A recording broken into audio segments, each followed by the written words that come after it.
Buenos días, 8 de la mañana es el día que se estaba esperando en toda Europa para que ahora sí el epicentro se mueve del mundo geopolítico a Bruselas. Viene el epicentro, viene hasta Biden, hacia Roma para OTAN, G7, Consejo de Europa y porque no había más reuniones. Todo en Europa ahora mismo como centro de atención. En breve estaremos con Marta Isern ya en la capital europea para ver todos los detalles de lo que se empieza a hablar entre pasillos y despachos en una mañana en la que los futuros tienen la duda positiva o negativa, pensando a ver qué es lo que va a decir Europa y a ver de qué manera la fortaleza del mensaje le viene devuelto luego por la fortaleza del mensaje de Vladimir Putin. Son los 4 protagonistas principales y porque hay que ponerlo, porque es el nuestro: Pedro Sánchez, Putin, Macron, Scholz y Biden, en un día en el que las posiciones se han quedado muy marcadas antes de ese Consejo de Europa. Por un lado, Macron, que ayer dijo lo normal de un francés y lo normal de la posición europea. Macron dice que Europa tiene que ayudar a Ucrania, pero tiene que no inmiscuirse en la guerra. Muy francés o muy gallego. Pero la idea es, pues, bueno, muy francés. Y así llega a la cumbre europea de hoy, en la que le va a plantear, es el presidente de Europa, Macron, por turnos, en el que va a plantear al resto de líderes europeos cuál es la posición que tiene que marcar Europa, cuál es la posición en Ucrania y sobre todo, si ese es el planteamiento inicial, pues seguimos con la tendencia que estábamos: te sanciono, no, pero Sberbank no, que por aquí pago el gas, te sanciono oligarcas, pero 120 millones al día está pagando Europa a Rusia para traerse el petróleo y el gas. 120 millones de euros al día. Pero no quiere inmiscuirse en la guerra. ¿Por qué? Lo dice más claro el alemán, que ya de por sí es más claro. Dice Scholz ayer: no queremos quitar, bloquear, parar, cesar las importaciones de petróleo y de gas porque entraríamos en recesión. El presidente alemán llega a la cumbre europea diciendo: no me toquéis el petróleo y el gas. Lo haremos, lo haremos, lo haremos, lo haremos. Es el mensaje ayer en el Bundestag de Scholz. Nos iremos desconectando, pero el nos iremos desconectando, pues vamos a ver, en el 30, en el 50, dentro de 5 generaciones, 2800, se irá desconectando Europa, dice Scholz, tendrá que hacerse sin desconectar rápidamente porque entraría en recesión. Queremos entrar, pero sin entrar, ni de broma cortamos el petróleo y el gas ruso. Mirando con palomitas y con pipas ahí el Consejo de Europa de hoy, de la OTAN y del G7, diciendo: es que me lo van poniendo ahí a jugar. Enseguida hablamos de él. Biden, que llega al Consejo de Europa, que viene a Europa, que ayer Jack Sullivan, en ese viaje en el Air Force One, atendió ya a los medios de comunicación y en él ya planteaba la necesidad de cortar con Europa con Rusia. Se dice muy fácil desde Estados Unidos, le faltó añadir: ¿y quién te va a vender el gas? Estados Unidos. ¿Y a qué precio? 40% más caro que lo hace Rusia en estos momentos. Y tenemos por otro lado Pedro Sánchez, que llega en plan Felipe González, en plan pedigüeño, como le decía Aznar, a un Consejo de Europa en el que en 2019 llegó y les dijo: no quiero gasoducto del MidCat, no quiero unir todas las plantas de regasificación con Europa, quedaros el dinero. Y hoy, a las 2 de la tarde, cuando entre por la puerta del Consejo de Europa, el resto de líderes europeos le dirán: hemos escuchado por ahí que quieres el 100% de la unión del gasoducto cuando no quisiste el 50% en 2019. Scholz ya le ha dicho que ni se lo crea. Y ahora llega Pedro Sánchez a ver cómo les consigue convencer para que España recupere la oportunidad perdida por culpa de Pedro Sánchez en 2019 de unir ese gasoducto que ahora mismo los europeos ya no quieren darnos el dinero. Unido a eso, llega Pedro Sánchez con un mensaje de: oye, os he relajado la zona sur, tenemos a Marruecos feliz. Oye, ¿y Argelia? Vámonos, ese es otro tema. Pero no os preocupéis, socios europeos, que Argelia estará contenta porque le compraremos petróleo. Esa es la posición que lleva Pedro Sánchez. Esta es la fotografía, en medio Vladimir Putin, la guerra de Putin que dice Pedro Sánchez, que se nos puede extender más allá de abril, a pesar de que había 15 puntos ya muy cercanos, y que puede estar pasando por la cabeza de Vladimir Putin. El punto principal que puede estar pasando por la cabeza de Vladimir Putin es seguir retratándoos los europeos y el americano, porque el cambio geopolítico, el cambio en el tablero geopolítico mundial ya es tremendo y solo puede ir, según Putin, todo parece indicar, a favor de él. ¿Qué hace ayer? ¿Que no me queréis comprar gas y petróleo? Oye, tú te levantas de la mesa si te puedes levantar, porque si no te puedes levantar, te vas a llevar un coscorrón por el camino. ¿Qué dijo Vladimir Putin? A partir de ahora, los europeos y todos los unfriendly countries, todos los países que sois enemigos, que no sois amistosos con Rusia, me pagáis el petróleo en rublos. Escuchen a Vladimir Putin. We will transition to charging supplies for natural gas and other raw materials in Russian rubles when dealing with unfriendly countries. Russia, of course, will continue supplying natural gas and will respect all the obligations and the pricing under the contracts that we have signed. Unlike some of our colleagues, we treasure our reputation as a reliable supplier and a reliable partner. This only concerns the currency in which we will transact this payment. We will transition to rubles. We will transition. ¿Y qué es lo que sucede con esa cotización del gas en el momento en el que dice que va a cotizar o que va a pedir en rublos? Vámonos para arriba. Movimiento alcista y también movimiento del rublo frente al resto de monedas. Que ahora todo el que quiera comprar ese gas y ese petróleo pasa por caja en la moneda rusa, de tal manera que le da un poquito la vuelta a las sanciones europeas y de Estados Unidos que podrían estar afectando a la moneda, diciendo que sí, que tú me puedes sancionar, pero ahora mi petróleo y mi gas con mis condiciones. Ese es el movimiento que tuvo ayer el gas. 5 claves en la mañana, aparte de ese Consejo de Europa, de ese G7, de esa reunión de la OTAN, la de la OTAN a las 9:30 de la mañana, veremos las llegadas. Hay una parte que está o que va a estar encima de ese Consejo de Europa. Es un informe de Julius Baer que ha hecho Norbert Ruck, en el que plantea a Europa si el camino de las sanciones es el adecuado.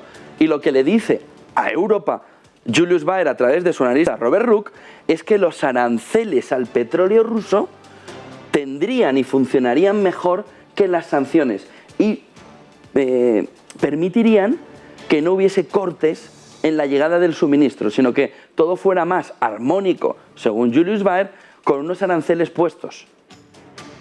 Ha habido bastante reacción desde que anoche se conocía este informe, de gente también que piensa, de analistas que piensan que tampoco los aranceles arreglarían el problema, porque si tú me pones aranceles, en este caso Rusia, pues no te vendo. Pero el planteamiento de Julius Baer económicamente de cómo funcionaría y de cómo ha funcionado en los últimos 80, 70, 90 años esos aranceles en un momento en el que lo van a ver desde la carta anual de Larry Fink de BlackRock sobre cómo ha cambiado el momento geopolítico, lo que dice Julius Baer es si se ha acabado la globalización, si llega un momento en el que las economías se contraen y sobre todo buscan un camino muy opuesto a la globalización, sino a el mantenimiento y la conservación de su economía, los aranceles han sido históricamente el camino adecuado para poder controlar, por ejemplo, el petróleo ruso. Afectado por todo esto, la crisis de los bonos. Se han perdido 2,6 billones de dólares, ya que hemos tenido unos rendimientos de deuda gubernamental y corporativa que han caído más de un 11% si lo cogemos, por ejemplo, desde 2019, justo antes del movimiento de coronavirus. Por lo que está viendo también en esos bonos es un movimiento de salida, de pérdida, de rentabilidad, de rendimiento, también ahora entendiendo que el movimiento de alza de la inflación impactará directamente. Ayer, Oliu, descartaba, Banco Sabadell, descartaba una operación corporativa en los próximos 2 años. Lo que ve el Sabadell ahora es, mi posición ha cambiado. El modelo de la banca, de los tipos de interés, va al alza. Ya vimos ayer que el Euribor ya está en futuros de finales de 2023 en el 1%. De tal manera que ya se ve la salida del túnel para el negocio bancario, el negocio core para todas las entidades bancarias. Y TSB ya aporta ayer el Sabadell diciendo que no lo necesito, si me lo querían comprar, que me lo hubieran comprado. Ahora ya no tengo movimientos corporativos, ni de venta ni de fusión. Y marca un plazo, 2 años. Bullard te habló ayer, la guerra, Reserva Federal Americana, la guerra de Ucrania va a significar menos globalización y más fragmentación. No es el único en decirlo. Enseguida vemos la carta de Larry Fink, la carta de BlackRock. Y en el plano más de gestión de patrimonio, los ex de Bestinver que lanzan Panza Capital, especializada en renta variable. Hace 3 horas se ha publicado en Estados Unidos una de las guías más importantes para los inversores a nivel mundial. Es la carta anual de Larry Fink, el máximo dirigente de BlackRock. En esa carta anual, Larry Fink da los detalles de la guerra de Ucrania y sobre todo, fíjense, lo que estábamos viendo de Bullard de la Reserva Federal va en el mismo sentido. La globalización ha terminado. Vamos a pasar esta es la tercera parte de la carta, vamos a pasar al inicio, a la presentación, la otra, vamos a ver esta. Larry Fink, en esta carta anual, fechada hace 3 horas, 24 de marzo de 2022, a todos los accionistas de BlackRock les da la fotografía, el marco, donde las inversiones se mueven. Dice Larry Fink, escribo esta carta a ti, nuestro inversor, dentro de un movimiento de transformación. El brutal ataque de Rusia a Ucrania ha abierto un nuevo mundo, un nuevo orden mundial, ha abierto y cerrado un nuevo orden mundial que tendrá lugar desde el final de la Guerra Fría. Más de 30 años allá. Se abrió un periodo de la Guerra Fría, se inicia un nuevo orden mundial, dice Larry Fink, BlackRock, en el que el ataque a la soberanía de una nación no se había visto en Europa en los últimos 80 años. Hablo para todos los clientes de BlackRock al decir que estamos viendo con la invasión de Ucrania, lo estamos haciendo con una constricción del corazón, ¿no? Viendo a ver lo que está sucediendo allí en términos humanos. Dice también la importancia, el heroísmo, dice Larry Fink de BlackRock, de la fuerza con la que están defendiéndose ante la invasión. Dice Larry Fink, las ramificaciones de esta guerra no estarán limitadas al este de Europa, sino que habrá un camino que después de la pandemia profundizará los efectos en lo político, lo económico y también las tendencias sociales. El impacto tendrá una reverberación por décadas en distintas vías que no habíamos predecido. Cerca de los 90, el mundo emergió de la Guerra Fría, Rusia dio la bienvenida al mundo financiero y dio acceso al mercado de capitales, pero en estos tiempos Rusia está empezando también a cambiar esa interconexión. En el resto de la carta tenemos 2 páginas más, se puede ver cómo destaca el fin de la... Vamos a ver si vemos esta. Cómo destaca el fin de la globalización. Como destacado, dice, el dinero que gestionamos por nuestros clientes, que estamos intentando gestionar nuestros clientes, debe servir además para entender cómo estos cambios alrededor del mundo impactan también en nuestras inversiones. La invasión de Ucrania pone el fin, y esta es la parte fundamental de la carta de Larry Fink publicada hace escasas horas en Estados Unidos, pone el fin a la globalización que habíamos experimentado en las últimas 3 décadas. Es el cambio de ese orden mundial que se inició, dice Larry Fink, con el final del telón de acero, con la caída del muro de Berlín, con la caída del telón de acero, con la caída del Imperio Soviético, y que ahora pone también fin, esa invasión rusa en Ucrania, a 3 décadas de ese movimiento en el que Rusia ha entrado en el mercado de capitales y el mundo ha vivido en la globalización. Y dice, es el final de la globalización como la hemos experimentado en las últimas 3 décadas. Dice, la invasión también ha canalizado cómo naciones y gobiernos trabajan juntas en el sistema financiero y en los negocios para luchar contra Rusia. Estas acciones del sector privado también demuestran el poder del mercado de capitales. Lo que está diciendo Larry Fink es que al final todo el mundo financiero está apoyando a sus gobiernos para luchar de una manera conjunta, como si hubiera dos grandes poderes mundiales: el mundo elegido por los ciudadanos, el mundo financiero, que en este caso se unen para pelear contra un daño común, que en este caso es Putin. Se unen con toda la fuerza, dice, del mercado de capitales. Cómo los mercados pueden proveer capital para constructivamente trabajar con el sistema y estar junto con él. Rusia ha sido quien ha cortado con el mercado de capitales, esencialmente demostrando el compromiso de... No, el mundo ha conseguido cortar ese mercado de capitales a Rusia, demostrando el compromiso de las mayores compañías del mundo en operar consistentemente con los valores del mundo occidental. La economía de la guerra, que es otro de los términos que se está utilizando mucho en los últimos días, nos enseña cómo las compañías tienen que estar soportadas por sus accionistas, trabajando conjuntamente contra la violencia y contra la agresión. Vemos la última página de los destacados de esta carta de Larry Fink, publicada hace unas horas. Dice: la dependencia que se tiene de la energía de Rusia está en el punto de mira.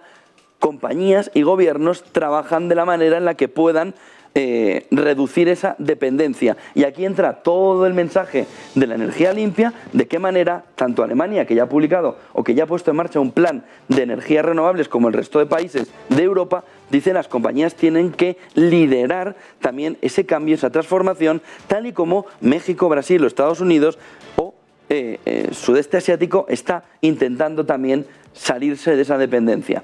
Y para terminar, dice, discutimos menos los aspectos de la guerra como su impacto importante en la aceleración digital de las criptomonedas. Fin de la globalización, punto 1, cambio hacia las energías renovables y a la no dependencia del petróleo, del gas, de Rusia, punto 3, esta situación de guerra en Ucrania debe, dice, profundizar la llegada de las monedas digitales, entendiendo por monedas digitales el euro digital, el dólar digital y todo el movimiento hacia esas monedas digitales. Orden mundial ha cambiado. Estamos peleando todo el mundo financiero junto con nuestros gobiernos como dos poderes en paralelo contra Putin.